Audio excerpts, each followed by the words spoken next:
America से अभी अभी की चौंका देने वाली खबर आपके सामने। अमेरिका के 7 B-52 बॉम्बर्स यूरोप के लिए उड़ चले। रोमानिया में तैनात किए जाएंगे 3 अमेरिकी बॉम्बर्स।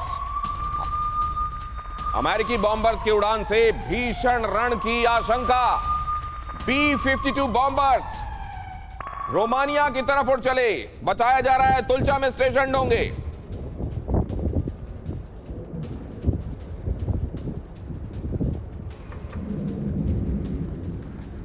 B-52 बॉम्बर्स यूरोप की तरफ उड़ान। क्या ये Russia versus NATO, Russia versus America का प्रील्यूड है? अब जरा देखिए, अमेरिका से 7 B-52 बम वर्षक ये उड़ना। 3 बॉम्बर्स कहां तैनात होने वाले हैं जरा इसको देखिए। ये है नक्शा। यूक्रेन और रशिया ये जानने लगे हैं। ये देखिए यूक्रेन, ये रशिया और इधर ये है रोमानिया। रोमानिया में तुल्चा एयरबेस में इसकी तैनाती। ये मुर्गी फार्म बना के हर महीने 2 लाख कमाते हैं। हर दिन इसमें सिर्फ 4 घंटे एक्स्ट्रा देते हैं। आपको भी ये सीखना है तो फ्रीडम ऐप को अभी डाउनलोड कीजिए। होने वाली है यहां से। अगर आप देखें यूक्रेन के लिए पूरा, अगर आप देखें कि ये कितनी दूर साबित होगा, 20 नॉटिकल किलोमीटर्स। ये क्या होने वाला है आगे? क्या ये और ज्यादा एस्केलेशन की तरफ इशारे हैं या नहीं? लेकिन उससे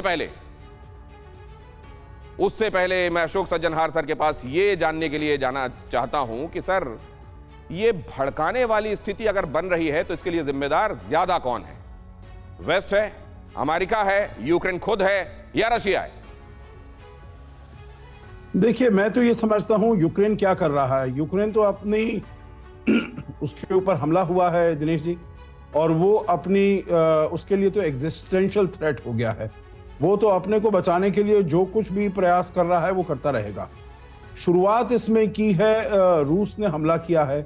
शुरुआत तो आप ठीक है, आप ये कह सकते हैं जो वो नेटो का एक्सपेंशन हो रहा था तो उसको कम करने के लिए उसके विरुद्ध उसने ये एक्शन लिया है।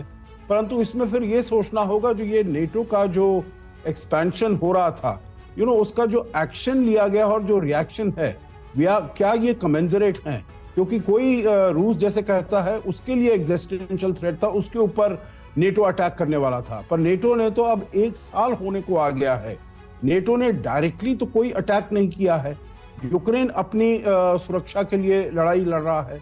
और ठीक है, अगर वेस्ट यूक्रेन को हथियार नहीं देता है तो यूक्रेन तो पहले 1 महीने से ऊपर वो वहां पर वो बिल्कुल सरवाइव नहीं कर पाता। तो इसीलिए मैं तो समझता हूं जो आप कह सकते हैं सभी की इसमें गलती है, परंतु जो पहला जिसने इसमें अटैक किया है वो तो रूस ने ही अटैक किया है। और यूक्रेन अपनी सुरक्षा के लिए जो कुछ भी कर रहा है और जहां से उसको तो जो कुछ मिलेगा। ये अहम बात आप कह रहे हैं। अब जरा ध्रुव कटोच सर, मैं आपसे ये भी समझना चाहता हूं, अब्राम को लेकर कंफ्यूजन था या कंफ्यूजन दिखाया जा रहा था?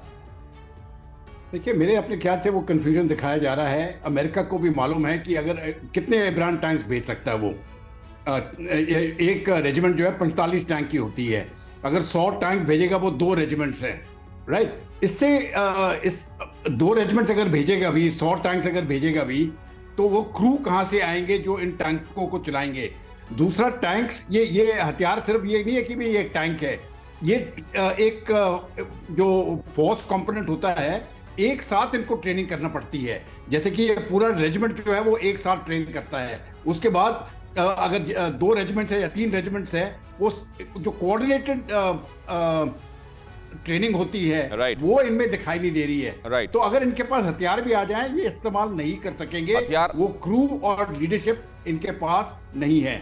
तो मैं नहीं समझता हूं इससे कोई फर्क पड़ने वाला है। बहुत बड़ा कोई फर्क नहीं पड़ेगा। ध्रुव कटोच सर का कहना ये। और कंफ्यूजन था नहीं, कंफ्यूजन क्रिएट करने की कोशिश की जा रही थी। ये मुर्गी फार्म बना के हर महीने 2 लाख कमाते हैं। हर दिन इसमें सिर्फ 4 घंटे एक्स्ट्रा देते हैं। आपको भी ये सीखना है तो फ्रीडम ऐप को अभी डाउनलोड कीजिए।